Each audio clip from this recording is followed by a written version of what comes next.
여러분, 성경 신약의 1면입니다. 성경 신약의 1면 마태복음 1장 1절부터 17절까지 말씀.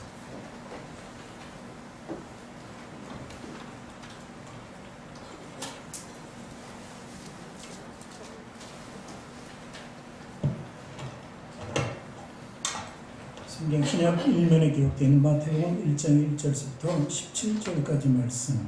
우리 한 절씩 교독합니다. 제가 먼저 읽고 여러분이 이어서 읽으시면 되겠습니다. 아브라함과 다윗의 자손 예수 그리스도의 계보라. 아브라함이 이삭을 낳고 이삭은 야곱을 낳고 야곱은 유다와 그의 형제들을 낳고 유다는 다멜에게서 베레스와 세라를 낳고 베레스는 헤스론을 낳고 헤스론은 람을 낳고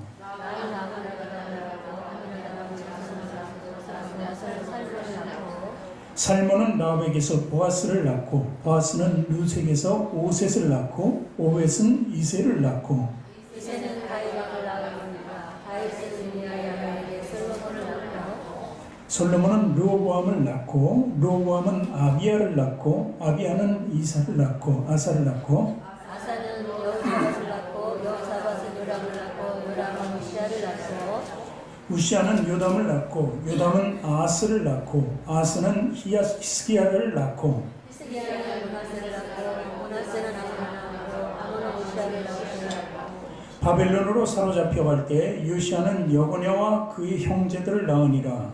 바벨론으로 사로잡혀간 후에 여호야는 스알비엘을 낳고 스알비엘은 스룹바벨을 낳고 스룹바벨은 아비웃을 낳고 아비웃은 엘리야김을 낳고 엘리야김은 아소르를 낳고 아소르는 사독을 낳고 사독은 아켄을 낳고 아켄은 엘리웃을 낳고 엘리웃은 엘라사를 낳고 엘라살은 mat단을 낳고 mat단은 야곱을 낳고 야곱은 마리아의 남편 요셉을 낳았으니 마리아에게서 그리스도를 통해 예수가 나타납니다. 같이 읽습니다. 그런즉 모든 대수가 아브라함부터 다윗까지 연례되어 다윗부터 바벨론으로 사로잡혀갈 때까지 연례되어 바벨론으로 사로잡혀간 후부터 그리스도까지 연례되더라. 아멘. 두 손을 가슴에 얹고 저를 따라 고백하시기 바랍니다. 하나님께서는 나를 사랑하신다. 하나님께서 나를 사랑하십니다. 하나님께서는 나를 존귀하게 여기신다. 하나님께서 나를 존귀하게 여기십니다. 하나님께서는 나를 축복하신다. 하나님께서 나를 축복하십니다. 하나님께서는 내 문제를 해결해 주신다. 하나님께서 내 문제를 해결해 주십니다. 믿음의 고백이 되셨습니까? 아멘. 우리 앞뒤 전후 좌우에 계신 분들과 인사하시기 바랍니다. 당신을 사랑하고 축복합니다. 사랑하고 축복합니다. 사랑하고 축복합니다. 축복합니다.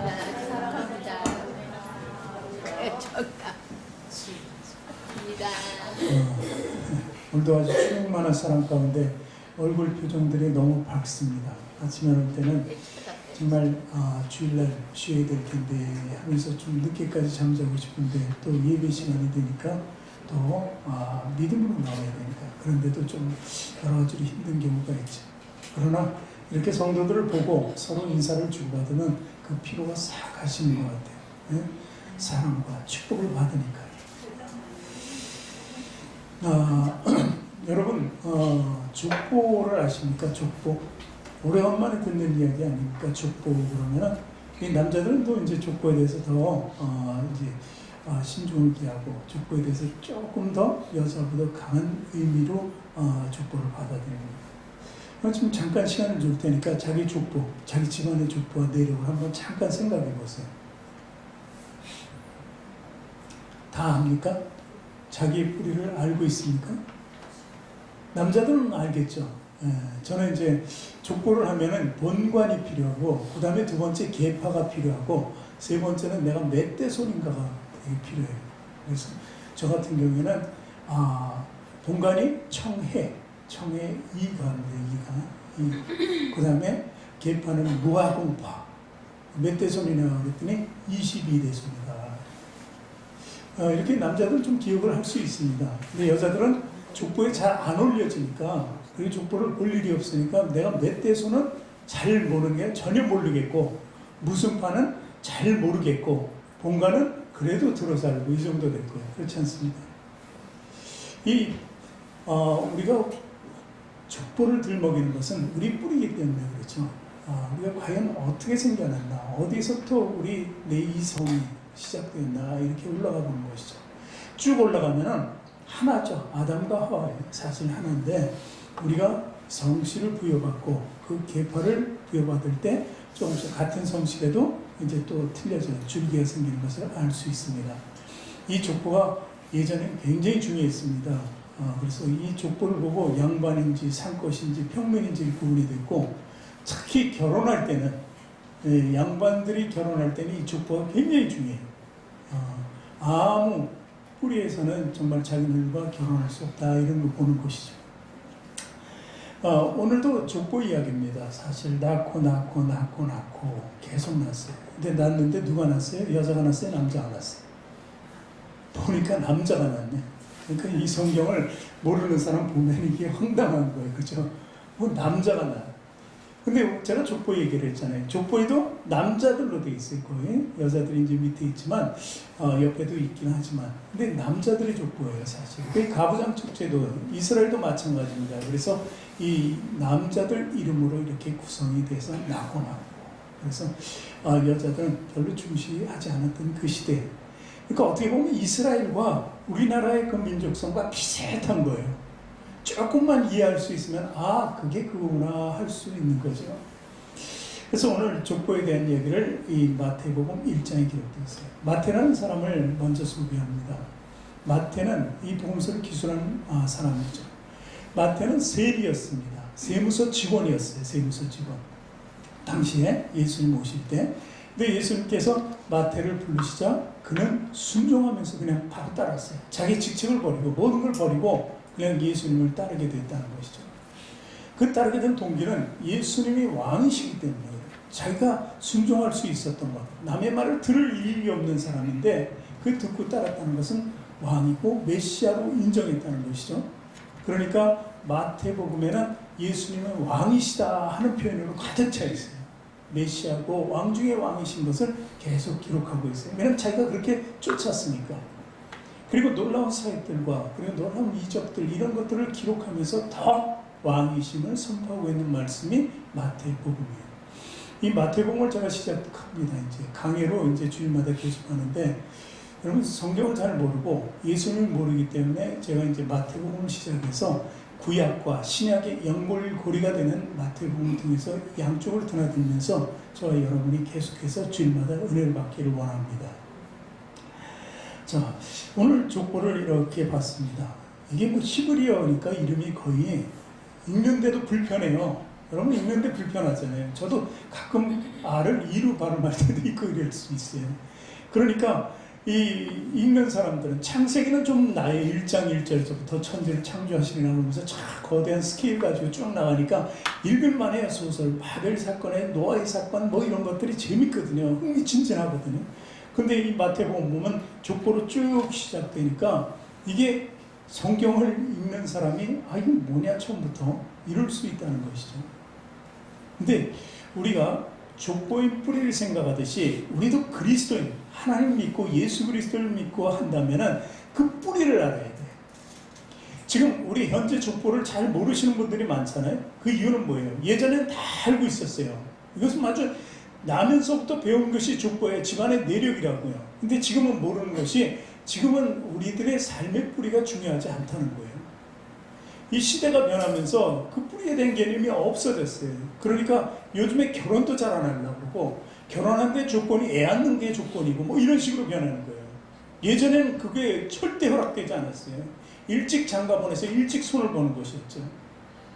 그러니까 지금 시대는 현대 시대에 뿌리가 없는 시대로 이렇게 바뀌고 있다.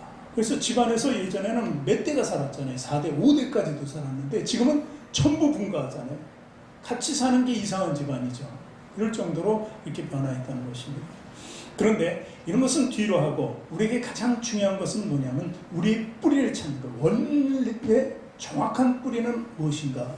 믿지 않을 때는 흐지부지 그 뿌리가 없어지지만 믿을 때는 그 뿌리를 알아야 돼요. 내가 어디서 나와서 어디로 가는지를 알아야 되고, 그렇지 않습니까? 믿음이라는 것은 우리가 어딘가 갈 곳이 있다는 걸 전제로 하는 거예요. 갈 곳이 없다면 믿음도 아무것도 헛소가 돼버려요. 소망도 허사요. 비전도 필요 없습니다. 그러나 우리가 갈 곳이 있다는 것을 믿음으로 받아들였기 때문에 그 뿌리를 알아야 돼요. 그래서 그 뿌리 근원은 바로 하나님이시잖아요. 그래서 하나님이 그 아들 예수 그리스도를 지금 오늘 말씀에 예수 그리스도가 마지막에 등장하잖아요. 그래서 42대손이라고요. 42대손.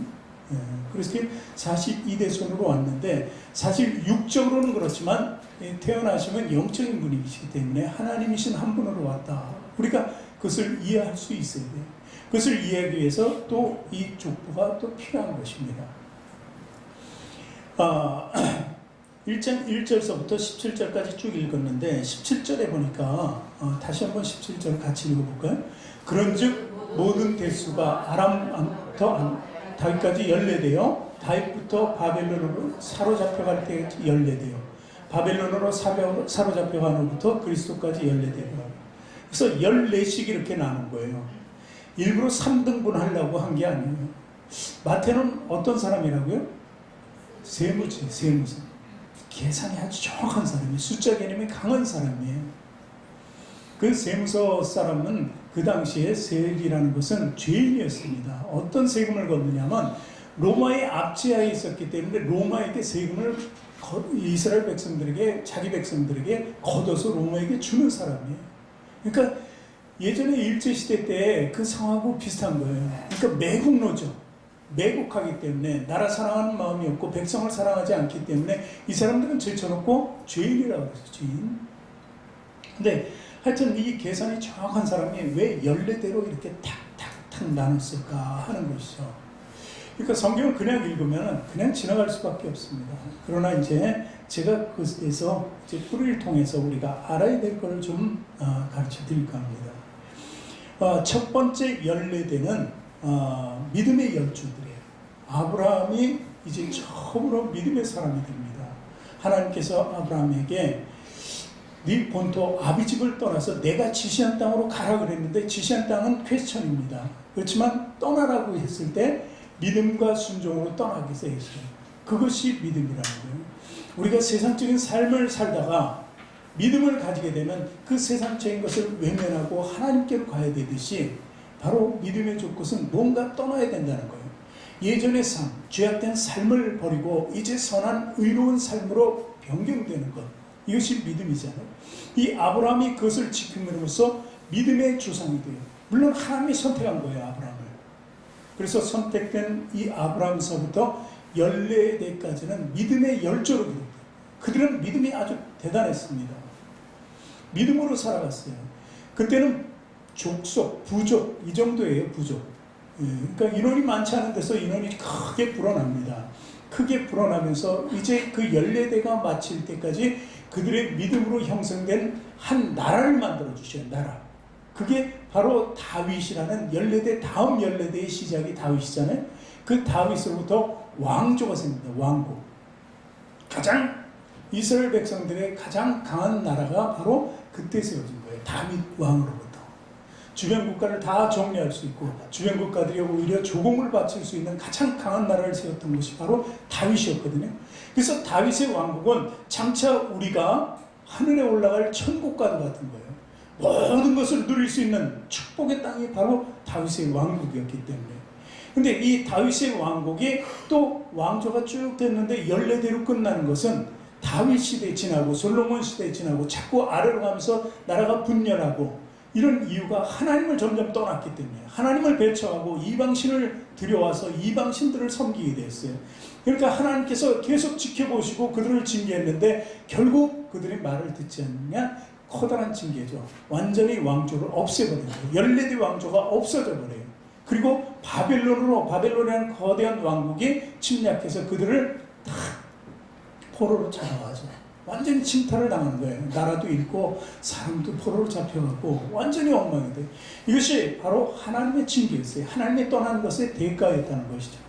그리고 이제 그 후의 대수는 왕은 다 끊어졌으니까 나라가 없이 그냥 평범한 사람으로 14대가 쭉 이어지는 거예요. 그래서 처음 14대는 믿음의 열조고 두 번째는 왕조고 세 번째는 그저 우리같이 평범한 사람을 이야기합니다. 이것은요 어떻게 보면 하나님께서 높은 사람이든지 그냥 보통 사람이든지, 그런데 모두 다 구원의 대상이 된다는 것을 얘기하고 있어요. 왕이라고 해서 무조건 구원받고 믿음으로 축복받는 것이 아니라는 거예요. 가장 높은 자리에 있을 때, 교만했을 때 그들을 바로 치신다는 거죠. 하나님 앞에 낮고 겸손한 모습으로 서는 자들을 하나님께서 세워주신다는 것입니다. 그것이 바로 믿음의 열조 14대를 통해서 우리가 본받아야 될 것이고, 그 다음에 이 평범한 사람들이 살아가는 그 모습 속에서 더 우리는 하나님을 찾는 길을 봐야 된다는 것이죠. 그래서 이 14대가 다 중요한 것입니다. 근데 이 족보는 참으로 우리가 볼 때는 엉망진창인 족보예요. 정말 족보라고 내놓을 수 없는 족보입니다, 사실. 그런데도 이렇게 다 기술해 놓았거든요. 이제 후에 우리 마태복음을 계속하면서 이야기는 계속 지속되겠습니다만, 어쨌든 남자들이 낳고 또 낳고 그러면서 남성우월주의다. 근데 구약을 보면은 죽은 것을 얘기해요. 누구는 나와서 메시에 죽고 이렇게 구약에 보면 족보가 이렇게 쭉 기록되어 있는데, 구약은 죽고로 많이 이렇게 이제 나간다는 거예요. 근데 신약에 들어와서 마태복음은 낳고 살아가는, 자꾸 낳는 것만 얘기해요. 그러니까 어떻게 보면 구약은 율법에 의해서 다 죽을 수밖에 없었다. 우리 모두가 죽게 돼 있는 겁니다. 근데 신약 시대는 마태가 정말 정확하게 잘 봤어요. 메시아를 받고 영원히 산다는 길을 봤기 때문에 낳고 하면 죽는 것이 없는 거예요. 낳으면 예수 믿고 영원히 사는 거죠. 그것이 바로 이 신약의 특징이고 마태복음서의 특징이에요. 족보예요. 그래서 우리는 족보를 통해서 무엇을 알 수 있냐면 구약과 신약과 연속성을 볼 수 있는 거예요. 연속성. 구약에서 끝나고 신약이 시작되는 것이 아니라 구약에서 있었던 모든 것들을 정리해서 신약으로 또 나가게 해요.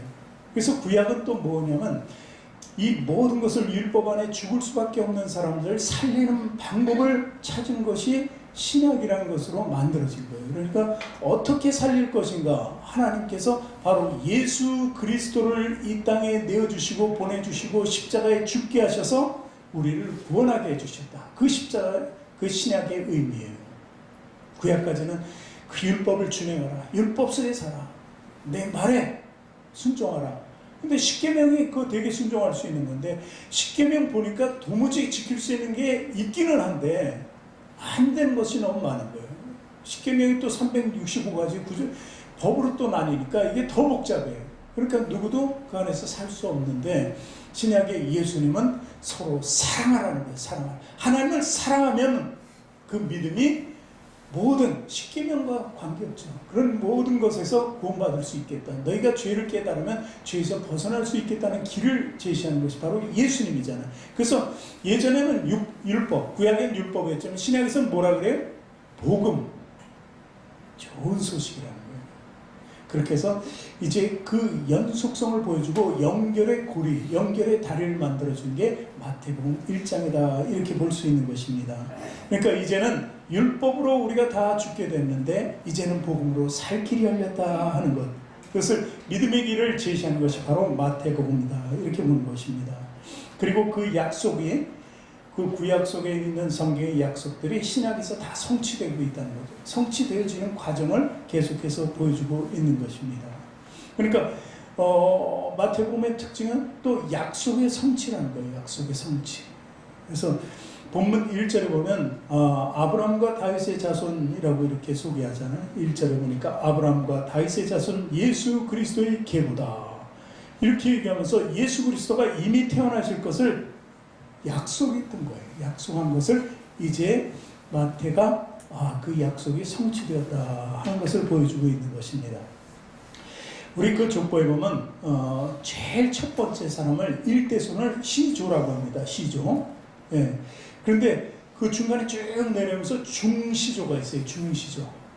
중시조라는 말이 무슨 말이냐면, 우리 성씨로 이렇게 만들고 계파를 만들어 주신 분이 첫 번째 분이 계신데, 그 쭉 우리 가운데서, 그 조상 가운데서 뛰어난 벼슬을 한 사람이 있다. 그럼 그분은 또 중시조라고 해요. 중시조. 그러니까 아까 14대의 개념 중에서 14대가 있었으면 다윗은 바로 중시조에 해당해요.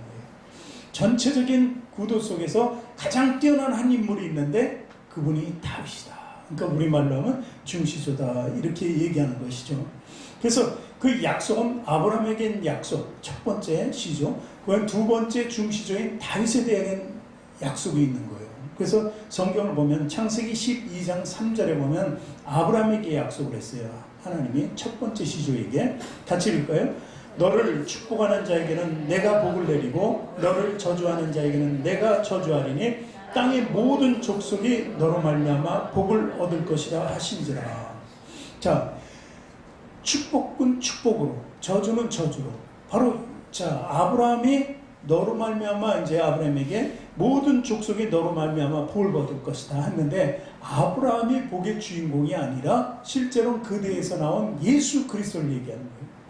그러니까 예수 그리스도를 믿고 따르는 자에게는 축복하는 거고, 늘 주님의 영광을 위해서 사는 사람은 복된 생활을 할 수 있는 거고, 주님을 믿지 않고 오히려 주님을 조롱하고 비웃고 욕하는 자들은 저주를 받을 것이라는 것입니다. 그래서 땅의 모든 족속이 믿음으로 복을 받을 것을 예언하고, 이것이 약속이에요. 구약의 시조에게. 근데 그 약속을 성취하시기 위해서 오늘 예수님이 이 땅에 오셨다는 것을 얘기합니다. 오늘 말씀에 지금 이 땅에 오신 게 아니고 이미 2000년 전에 오셨으니까. 그렇다면 이 아브라함과 언약이 시조와 이루어졌으면 중간 때에서 또 중시조. 중시조가 누구라고 그랬습니까? 다윗이죠. 다윗에게 약속을 합니다. 사무엘하 7장 12절에 보니까 다윗에게 이렇게 말씀하십니다. 같이 읽습니다. 내 수완이 차서 네 조상들과 함께 누울 때 내가 네 몸에서 날 네 씨를 네 뒤에 세워 그의 나라를 견고하게 하리라. 자, 다윗의 자손인 중에서 솔로몬이 좀 지혜 있어서 좀 괜찮았어요. 근데 솔로몬 때에 이미 우상이 들어오고 솔로몬 다음에 나라가 분열이 돼버려요. 그러니까 네 뒤에 누구른가를 세워서 경고케 하겠다 그랬는데 솔로몬도 못했어요. 그 밑에 왕들은 아무도 한 사람이 없고 나라가 패망의 길을 갔잖아요. 그렇다면 누구를 얘기하는 거예요? 네 뒤에 그의 나라를 경고케 하실 분은 바로 예수 그리스도라는 거예요. 다윗을 통해서 나아진다 하는 것을 얘기한 거예요. 그러니까 아브라함 시조에게 약속한 것과 중시조 다윗에게 약속한 것이 지금 모두 이루어지고 있다는 것을 마태가 지금 족보를 통해서 얘기해 주는 것입니다. 그리고 이사야서 9장 6절 7절도 같이 읽습니다. 이것은 이미 예수님 오시기 전에 700년 전에 또 예언이 된 거잖아요. 같이 읽습니다. 이는 한 아기가 우리에게 낳고 한 아들을 우리에게 주신 바 되었는데 그의 어깨에는 정사를 메었고 그 이름은 기묘자라 무사라 전능하신 하나님이라 영존하시는 아버지라 평강의 왕이라 할 것이니라. 7절 그 정사와 평강에 더함이 무궁하며 그 또 다윗의 왕자와 그의 나라를 굳게 세우고 지금 이후로 영원히 정의와 공의로 그것을 보존할 것이라. 만군의 여호와의 열심히 이룰 것이다. 그래서 이 약속을 또 하시는 거예요. 이사야 선지자를 통해서. 근데 이를 위해서 어떻게 한다고요? 하나님께서 열심히 일하는데 열심히 일하신다는 거예요. 그러니까 하나님은 모든 것을 약속하고 계획하신 것을 무조건 이룬다는 거예요. 어떤 방법이라도 이루게 하시는 분이 하나님이시다. 그래서 하나님의 열심이라는 말씀이 들어있는 것입니다. 그래서 한 아기를 세웠다. 왕으로 세운다. 그를 통해서 우리를 통치하실 것이다. 이 말씀은 바로 예수 그리스도입니다. 통치라는 것이 어떤 것을 개념을 가지고 있어요? 통치는요, 구원과 심판을 주관합니다. 구원과 심판을 다룰 수 있는 분이 모든 사람을 통치할 수 있는 거예요. 물론 천국도 통치죠. 수직적으로 하나님을 향해서 수직적으로 있는 것이죠. 그래서 그것을 통치한다 하는 것입니다. 그러니까 결국 보니까 이 족보를 보니까 아브라함을 통해서 민족의 구원이 이루어질 것이다. 누군가 태어날 것이다. 그분이 하나님과 같은 분이십니다. 얘기하잖아요. 그 하나님 한 분이 이 땅에 오셔서 모든 사람들을 구원할 것이다. 이렇게 얘기해요. 그러니까 메시아의 시대가 활짝 열리게 되는 것을 구약에서 예언했는데 오늘 마태의 복음을 보니까 그 메시아의 탄생이 이루어졌다 하는 것이죠. 시조인 아브라함은 예수님 때부터 2000년 전입니다. 2000전의 사람이 바로 아브라함이에요. 그리고 예수님이 오실 때까지 그 2000년 동안 그때가 몇 대라고요? 오늘 족보에 보니까 42대다. 42대 만에 예수님이 탄생하셨다. 이렇게 해서 그 2000년 동안 하나님께서는 아브라함을 통해서 어떻게 계속 일을 하신 거예요. 아브라함 다음엔 이삭이고 이삭 다음엔 야곱이고 야곱 다음엔 유다. 이렇게 해서 쭉 일을 하신 거예요. 그 열심이 있다는 거예요. 한 대를 살던 사람들 봐요. 아브라함은 자기 때만 일했죠. 그 다음에 한 게 없잖아요. 죽고 올라갔으니까. 누구나 다 그랬던 거예요. 그러나 하나님은 그 대가 끊기지 않도록 계속해서 보존하시면서 이뤘다. 하마터면 몇 번 끊어질 뻔한 대가 있거든요. 이건 좀 더 깊이 들어가야 되는데 이제 그건 계속 할 거니까요, 제가. 그러니까 하나님께서는 계속해서 끊어지지 않도록 예수님이 이 땅에 오시도록 하시기 위해서 눈동자처럼 그 손들을 보호하시고 계셨다는 거예요. 그것이 하나님의 열심이라는 거예요. 하나님이 이렇게 우리를 사랑한다는 거예요. 우리 긍휼과 자비, 어떻게든 우리 죄악된 세상에서 구원하여서 하나님 나라에 오게끔 하기 위해서 하나님 계속 일하셨다는 것을 볼 수 있는 것입니다. 아브라함이 이제 그 다음 때를 한번 보세요. 간단히 예를 들어서 그 아브라함의 아들이 누구예요? 이삭이잖아요. 이삭인데 아브라함이 이미 떠날 때는 75세 정도 됐어요. 이제 하나님 명령을 받을 때는 부인 보니까 벌써 경수가 끊어졌어요. 경수가 끊어진다는 것은 아이를 낳을 수 없다는 것을 단적으로 얘기해 주죠. 그런데 하나님께서 너에게 아들이 있으리라고 얘기했어요. 근데 이제 사례가 그때 웃었죠. 말도 안 되는 소리 하시네 하면서 웃었단 말이에요. 그러니까 이건 이루어질 수 없는 일이라는 것을 아브라함과 사라가 직접적으로 마음속에 가지고 있었던 거예요. 안 될 거야. 그러니까 그 생각에 빠지니까 안 되는 건데 하니까 아브라함이 어떤 방법을 써요? 자기 아들은 없고 손은 없으니까 자기를 따라다니는 종이 있어요. 부하가 있죠. 근데 엘리에셀이라는 사람이 그 사람을 내 다음대로 세우자 그랬는데 하나님이 아니다. 너는 아니라니까. 내가 너한테 준다고 했잖냐. 우리 바닷가에 모래알처럼 많게 네 씨를 주겠다고 했는데 엉뚱한 사람을 잡는 거죠. 그러니까 이제 아브라함이 실수를 한 거예요. 그런데 이제 또 아내 사라도 실수를 합니다. 어떻게? 나는 경수가 끊어졌으니까 나는 이제 할머니가 돼서 이제 못 나니까 이제 내 종 하가를 그 침소에 넣자. 그래가지고 첩으로 주는 거죠, 일종의. 그래서 사실 실제로 아들이 태어났어요. 그러니까 아브라함도 그렇고 아내 사라도 하나님 말씀이 이루어졌다 이러는 거예요, 자기 스스로. 그런데 하나님이 그것도 아니라는 거예요. 내가 사라와 너와의 씨를 얘기했지 절대 아니라는 거지. 그래서 결국 이스마엘도 포함되지 않습니다. 아브라함이 낳기는 했어요, 장자로. 그런데 결국 하나님께서 일하시니까 그 씨에서 아이가 태어나는 거예요. 하나님께서 이런 열심이 있다는 거예요. 사람이 생각하는 그 열심이 아니에요. 하나님은 말씀을 하시고 이루시는데 사람이 생각지 못한 것을 하신다고요. 사람이 할 수 없는 것, 우리가 이해하고 납득이 되지 않는 일을 하나님께서 말씀하시고 이루신다는 거예요. 그게 하나님과 우리의 차이점이죠. 낳을 수 있는데 네가 낳을 거라고 하는 것은 그것은 큰 일도 아니에요. 미리 좀 가르쳐준 것뿐이지 그게 무슨 이적이 되고 기적이 되겠어요. 그러니까 하나님이 이룬 우리가 상상을 할 수 있는 것을 뛰어넘는다는 것을 우리는 알아야 돼요. 오늘 그 족보도 하나님이 이렇게 우리 상상을 뛰어넘게 하신 거예요. 그러니까 하마터면 이삭이 잘못됐으면 포기했다면 끊어질 뻔했죠. 대가 처음부터 끊어질 뻔했던 거예요. 거기다가 또 하나님께서 이삭을 모레산에 데리고 와서 그 제물로 바치라고 그런 거예요. 바치라고. 그때 아브라함이 순종의 사람이 믿음의 사람이니까 그래 내가 본토 아비 집 떠날 때도 내가 어디로 갈지도 모르고 그 위험한 곳을 광야 사막을 막 돌아다녔는데 뭐 아들 죽이라 그러는데 마음은 굉장히 아프지만 그래도 또 순종해야지. 그래서 아들을 제물로 삼으려고 산에 데리고 올라오잖아요. 사흘 길을 가서 얼마나 괴로웠겠어요. 근데 결국 죽이려고 해요.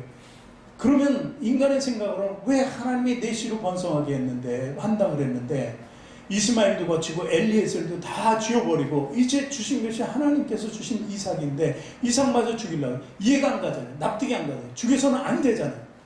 자기 아들이기도 하지만 사랑하기도 하지만 그런데 죽여요. 칼을 들고 죽이려고 그럴 때 그때 급하게 하나님이 말리시잖아요. 거기까지 아브라함아 멈춰라. 나를 위해서 들 제물은 이미 옆에 수양을 한 마리 갖다 놨다 이렇게 말씀하시잖아요. 그러니까 그 큰 믿음을 보고 축복해 주시죠. 그 큰 믿음이 주인공이 시조가 되어야만 했고 그 시조에서 바로 예수 그리스도가 나에만 됐다는 것입니다. 이것이 하나님의 원리예요. 그러니까 2000년 동안 하나님께서는 열심을 해서 구원 계획을 이루어 주셨다는 거예요. 족보를 통해서 보는 게, 야, 하나님이 매대마다 이렇게 끊어지지 않게. 더 정말 이적적인 것은 이제 다음 주 설교, 그 다음 주 설교에 계속될 거예요. 오늘 족보송에 내가 그랬잖아요. 문제투성이라고. 문제투성이 아주 문제투성인데, 모르는 사람이 보면, 이런 성경을 아는 사람이 보면은, 그러니까 믿음으로 가지고 아는 사람이 보면은 정말 이게 이적인데, 믿음이 없는 사람이 성경을 처음부터 읽어왔다면 이건 완전히 망가진 집안이다, 이렇게 볼 수밖에 없는 것이죠. 이따가 한번 예를 드리고요. 하나님의 열심, 그 열심을 저는 이 마당 서정주의 유명한 시 구절을 통해서 제가 한번 느껴봤어요. 한 송이 국화꽃을 피우기 위해서 봄부터 서쪽새는 그렇게 불었노다. 국화꽃이 피는 것이 얼마나 신비로웠으면 서쪽새가 그것을 계속 보면서, 이런 거예요. 뭔가 하나 이루기 위해서 정말 열심히 있는 거죠. 이런 삶이 바로 우리에게 있어야 돼요. 우리도 우리의 삶을 보면 참으로 신기하고, 변화된 그 삶을 통해서 내가 이렇게까지 될 수 있고, 가만히 예전을 생각하면 천국이란 건 말도 안 되는 거죠. 우리 같은 죄인이 어떻게 천국에 갈까? 근데 간다니까요, 가는 건. 그게 신비로운 거 아닙니까? 그러니까 우리가 믿음 생활에 정말 열심히 있어야 된다는 거예요. 열심. 족보의 특징을 좀 보면은, 간단하게 보면 믿음의 족보라는 것을 볼 수 있습니다. 왜냐하면 간단히 이제 다음 주에 또 이제 깊이 얘기하겠지만, 네 여자가 등장해요. 여자가, 남자가 낳고 하는데 여자가 4명이 등장합니다. 좀 특이한 점이 어디 있을까요? 자, 보니까 이제 1장 5절에 보니까 1장 3절에서 봅니다. 3절, 유다는 다말에게서, 다말이라는 여인이 하나 등장하죠. 그냥 남자들끼리 낳고 하다 갑자기 유다는 다말이라는 여인에게서 베레스와 세라를 낳았다. 그럼 4절 보고 5절 보니까 살몬은 라합에게서 보아스를 낳았다. 또 한 여자가 등장해요. 라합에서 보아스를. 또 보아스는 루색에서 오벳을 낳았다. 이렇게 쭉 기록되어 있죠. 그렇지 않습니까? 자, 그러면서 또 네 번째 다윗은 6절에 보니까 6절, 다윗은 우리아의 아내에게서 솔로몬을 낳았다. 이렇게 기록되어 있어요. 여기는 또 특이하게 그 여자 이름을 기록하지 않고 있어요. 우리아의 아내라고 했어요. 누구냐? 이름이 밧세바거든요. 밧세바라는 이름이 성경에 있는데도 불구하고 마태는 우리아의 아내라고 기록하고 있어요. 마태는 정말 치밀한 사람이거든요.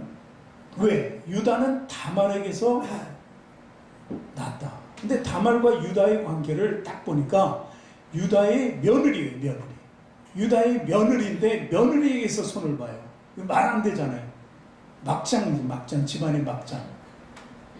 어쨌든 이거는 더 깊이 설명은 이제 시간이 있으니까 다음에 하고요. 자, 그 다음에 쭉 내려가서 라합이라는 여자가 나오죠. 5절에 살몬은 라합에게서 보아스를 낳았다. 근데 이 라합은 기생.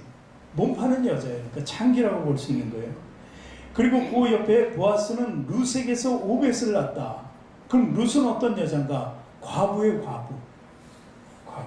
그 다음에 우리아의 아내라고 이제 6절에 나오잖아요. 우리 아내 밧세바라고 했어요. 그 영화 본 사람들은 알잖아요. 솔로몬의 어머니니까. 근데 왜 우리아의 아내라고 그랬냐면, 이것은 살아있는 남편이 있는 여자래요. 여자. 그래서 우리아의 아내라고 그랬어요. 다른 사람은 남편이 다 죽거나 없었단 말이에요. 룻도 죽었고, 라합은 기생이었지 남편이 있을 수가 없었고, 그 다음에 다말은 자기 남편이 죽은 거예요. 유다의 큰아들의 며느리였거든요. 근데 큰아들이 죽어버렸어요. 그러니까 그때 관원 법칙에는 큰아들이 죽으면 대를 위해서 두 번째 아들을 또 보내요. 두 번째 아들한테 이 다말을 보냈는데 또 죽었네? 그러니까 이 여자는 뭔가 이상하다. 우리나라도 옛날에 그랬잖아요. 그 세 번째 아들이 있는데, 셀라인가? 걔한테 이제 줘야 되는데, 세 번째 아들은 아직 다 안 큰 거예요. 근데 이제 유다가 생각할 때는 얘한테 또 보내면 얘까지 잡아먹겠다. 얘까지 죽이겠다. 그래가지고 넌 안 되겠다. 가라. 얘는 아직 안 컸으니까 나중에 부를게. 그러고 안 불러요. 안 부르니까 다말은 뭐예요? 이게 하나님의 지시를 받은 거죠. 내가 손을 봐야지 내가 이루어진다는 거예요. 오늘 족보가 이루어지려면은 아들들이 다 죽어버리면 족보가 형성이 안 되죠. 그러니까 다말이 머리를 써요. 그래서 다말이 멀리 가 있었어요. 자기네 집 쪽으로 가 있었는데 그쪽에 일보러 유다가 갑니다. 시아버지가 갔는데 이 다말이 창기처럼 분장을 해요. 그러니까 며느리인지 모르죠. 가서 외로웠던 유다인지 그 창기에 끌려서 같이 하룻밤을 자요. 그래서 도장, 지팡이, 뭐 증표가 될 거를 주고 가져온 돈이 없으니까. 그리고 한밤 자고 나왔단 말이죠. 그래서 나중에 그거 찾아오려고 돈 가지고 갔더니 없어졌어요. 그러니까 이것은 치밀한 다말 그 며느리의 계획이었어요. 그래서 그 다말이 그렇게 해가지고 난 아들이 베레스와 세라라는 거예요. 이게 정말 막장 집안인데 알고 한 건 아니잖아요. 다말은 알았죠. 자기는 어떻게든지 이 집안에 씨를 남기기 위해서고 그게 정확한 자기의 일이라고 봤던 것이죠. 그래요. 어쨌든 이렇게 봤을 때도 막장 집안이었는데 이유는 있었죠. 근데 지금 얘기한 네 사람이 다 어떤 사람이 이방인이었습니다. 이방인. 이 여자가 공교롭게도 다 이스라엘 혈통을 제대로 정확하게 가진 사람이 다 남의 혈통을 가진 거예요. 예를 들어서 다말하고 라합은 가나안 사람. 가나안 정복을 했잖아요. 이스라엘이 가나안 사람. 그래서 룻은 모압 사람. 우리 아내는 해쪽서. 그래가지고 다 이게 다른 민족이었다는 거예요. 그래서 이 네 여자만 봐도 엉망진창이지 집안에. 뭐 이런 여자를 데리고 와서. 그리고 또 다윗은 왕인데 뭘 부족해서 자기 정신을 잃고 다 있을 텐데 뭐가 부족해서 여자한테 끌려가지고 그 남편은 이스라엘의 장군이었잖아요. 장군 아니었더라도 이스라엘 병사였다는 거예요. 그래서 그는 다윗을 대신해서 전방에서 지금 전투를 하고 지키고 있는데 그 아내, 홀로 된 그 혼자 있는 아내를 자기 어떻게 했다는 거예요. 성폭행했나 봐요. 근데 어쨌든 요즘 같은 큰일 나는데 그래 어쨌든 권력을 하면 안 되잖아요. 근데 그 우리 장군이 이제 나중에 알게 될까봐 이제 임신해버려요. 그 과정에 임신해버리니까 어떻게든 그걸 숨기려니까 우리아를 잠깐 휴가차 나오게 해서 자기 만드는 거예요. 자기 만들면 그 아들이 지 아들인 줄 알고 키우겠지 이렇게 생각했겠죠. 그런데 이 장군이 얼마나 정말 나라에 애국을 했는지 나 같은 전부 같은 사병들은 지금 전방에서 지금 죽을 고비를 넘기며 지금 싸우고 있는데 나는 후방에 와서 이 마누라하고 자면서 이렇게 향락할 수 없다. 그래서 앉아버려. 그러니까 다윗은 미치지. 이게 자야 되는데 어떻게든.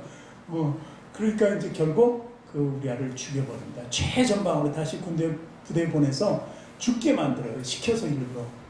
그래서 죽고 그리고 바세바를 결국 취해서 그 뒤에서 이제 큰아들은 죽고 둘째 솔로몬이 태어나서 솔로몬이 왕위를. 그러니까 이게 엉망진창이지만 다윗은 이 죄 때문에 평생을 울며 살았던 사람이에요. 다른 범죄는 뭐 성경에 기록되지 않는데 이 범죄가 얼마나 간악한 죄예요. 여자를 간음하고 청부살인을 하고. 그런데 그 족보에 이렇게 들어있다는 것이죠. 그러니까 마태는 정확하게 찌르는 거예요. 다윗에게서 솔로몬을 낳고 이렇게 넘어가면 누가 뭐라 그래요? 다윗은 우리아의 아내라고 이렇게 얘기하는 거예요. 아주 지적을 딱 해보는 거예요. 그러면서 마태가 예수님을 조롱하기 위해서 그런 것이 아니라 이런 모든 것을 볼 때 읽는 독자가 하나님께 믿음을 가진 자가 예수를 믿는 자가 나 같은 사람도 믿을 수 있구나. 나같이 이렇게 죄 많은 사람도 믿을 수 있구나 하는 것을 보여주는 거예요. 그 네 사람을 통해서. 내가 정말 여태까지 어떤 죄를 지었던 저들에 비하면 나도 용서받을 수 있겠다 하는 그 비전을, 소망을 제시해주기 위해서 이 여자를 마태는 등장시켰다는 것입니다. 우리는 이방인이었잖아요. 물론 우리가 뭐 사람을 죽이거나 그러지는 않았어요. 뭐 다른 여자를 막 취하거나 뭐 이러지는 않았지만 그래도 죄는 있는 거 아니에요. 그러니까 그들에 비해서 나 같은 죄도 용서받을 수 있겠다. 성경에서 저 사람들 정말 축복의 사람으로 다 하나님이 만들어줬는데 이 성경에 이름이 기록되고 그리고 성경의 스토리를 만들어내는 그 여인네들을 볼 때 나도 하나님의 스토리가 될 수 있다. 나도 하나님의 자녀가 될 수 있다. 이런 확신을 가질 수 있게 하는 거예요. 이 족보에 들어있는 것이 정말 그냥 쓰여진 족보. 마태가 얼마나 이걸 쓰고 지고 했겠어요.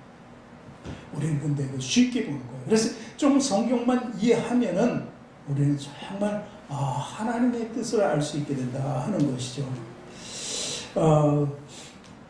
이제 오늘 여기까지를 하려고 합니다. 어쨌든 이 족보는 여러 가지 명성이겠습니다. 죄인들을 다 이끌어내서 죄인들을 살리는 예수다. 그리고 믿음의 조상은 누구다? 아브라함이다. 그리고 중시절하는 최고의 믿음을 보여주고 최고의 땅을 최고의 나라를 만들었다는 사람은 다윗이다. 그래서 그 둘을 통해서 하나님이 약속하고 예언하신 분이 예수인데 바로 예수 그리스도였다. 그 2000년 역사 동안 하나님이 일하신 작품이 바로 예수 그리스도. 그래서 이 성경의 구약을 성취한 것이 이루어졌다는 것이고, 그리고 또 그 후로 2000년이 지나고 있잖아요. 예수님 지금 2019년이잖아요. 주후잖아요. 예수님 오신 후가 지금 2019년에 달력의 2019년이 무슨 개념인가는 알고 있어야 되잖아요. 그것이 예수님 오시고 나서예요. 그러니까 모든 세계의 달력이 이것을 쓰고 있다면 예수님 오신 달력을 쓰고 있는 거죠. 그러니까 스스로 믿지 않는다고 해도 달력 보면 저 사람 저 달력대로 일하고 있으면 믿는 거예요. 사실 어떻게 보면. 그러니까 2019년 예수님 오신 지 2019년 동안 또 계속해서 하나님의 열심은 이루어지는데 누구를 통해서 이루어지시냐? 예수님을 통해서 일하시고 계시다. 그리고 또 성령님을 통해서 계속 열심을 보여주고 계시다는 거예요. 이게 바로 그 대상자가 저와 여러분이에요. 그러니 우리가 당신을 사랑하고 축복합니다 하는 그 말이 서로 인상 정말 마음에 와닿아야 돼. 하나님께서는 우리를 사랑하고 축복하신다 하는 것이죠. 그래서 우리 예수 믿는 근거를 좀 알아야죠. 이제 성경을 잘 모르고 예수 믿은 지 얼마 안 돼도 제가 마태복음 시작했으니까 사람들에게 가르쳐줘야 돼. 마태복음 읽어보라고 족보를 딱 보여주면 이게 뭐야 이게. 남의 나라 역사를 내가 왜 배워야 돼? 이런 식으로. 저도 옛날에 그랬거든요. 근데 그래서 가르쳐주면 이해가 가는 거잖아요. 좀 이해가 가십니까 오늘? 처음 오신 분이나 이제 처음 성경을 접하신 분이나 예수를 믿은 지 얼마 안 되신 분들은 참 이것이 바로 하면서 탄성을 내야 되고, 또 믿던 사람들은 다시 한번 그 조명을 해보는 거예요. 내가 지금 빛을 다 잃어갔는데 딱 보니까 또 이제 빛이 살아나네. 그랬구나. 나도 어떻게 설명하려면 설명할 방법이 없는데 오늘 믿으니까 조금 설명이 되겠네 하면서 우리에게 또 하나님께서 생명길을 열어주신 거예요. 전도할 수 있는 길도 열어주신다는 것이죠. 오늘 그 같은 이제 사명감에서 우리는 하나님의 열심을 이어받아 열심으로 믿음 생활을 해야 되는 줄 믿으시기를 주님의 이름으로 축원합니다.